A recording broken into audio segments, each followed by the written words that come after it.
Hi, I'm Michael Pearl, and we're here again to answer some of your Bible questions. We've got Jared sitting there behind the camera handling the electronic part of this. And so he's going to read the questions. I hadn't heard the questions before I got here. So we're just going to kind of take them as they come. Jared, what have you got this week? 1 Timothy 3. Does divorce disqualify a man from being a pastor or elder? How about if a man's wife dies and he remarries? When it says that an elder should be the husband of one wife, it means just what it's saying, not two wives. Now, here in America, that doesn't seem to be appropriate, but when you are a missionary and you go to a foreign field, say Papua New Guinea, and you go into a tribe and win a group of people to the Lord, you will have several of the leading men who get saved will have 3 or 4 wives. And so when it comes time to appoint elders, he said that you shouldn't appoint elders that have more than one wife because they have enough trouble taking care of their own household when they have that many wives and that many children. Jesus said of the woman at the well, he said, thou hast had, past tense, 5 husbands, and the man whom thou now hast is not thine husband. So Jesus recognized in that statement that the first husband was no longer her husband, the second husband was no longer her husband, the third husband, the fourth husband, and the fifth husband were not her husbands. She didn't have them anymore. They were all in the past. Now, they could have all died, which is not likely. One woman outlived 5 men. Or she could have been divorced 5 different times. Doesn't matter. The point is that one that was in the past was in the past. And if they were living men, then clearly that would establish in an irrefutable way that when a woman divorces a man and marries another man, that she only has one husband at that time. She doesn't have 2 husbands because someone is still alive that she was formerly married to. The Bible speaks of divorce, and even in the Old Testament tells how it should take place.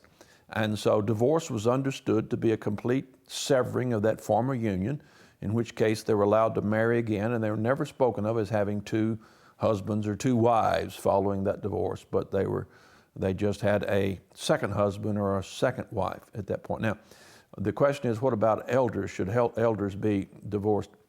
I think it's pretty clear in Scriptures when it gives the list there in Timothy about the qualifications for an elder, that it's one who rules his own house well, one that is in good reputation publicly.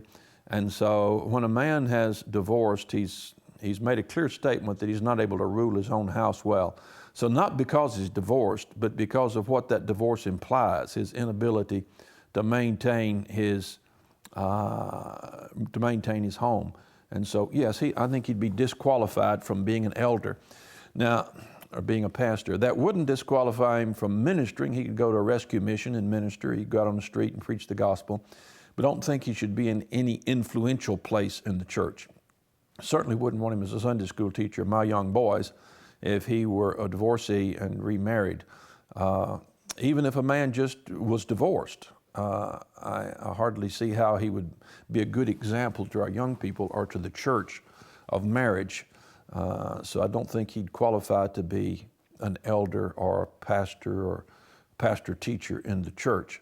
So again, it's not based on some inherent sinful state that's perpetuated as a result of divorce or some lack of dissolution of the first wife, second wife, third wife, or third husband marriage, but I think it's based on what that implies about the life of the individual, the character of the individual, his inability to maintain his own household well, and to have nurtured his wife and trained her up, and instead, very sadly, his habits or lack of habits led to the divorce. I've never seen a situation where a divorce was all one person to blame. It's always somewhere around 50-50 or 60-40, or at the worst about a 30-70. In other words, each party has somewhat to blame when a divorce takes place. If you would like to ask a Bible question, email us at biblequestions@nogreaterjoy.org or call at 931-805-4820.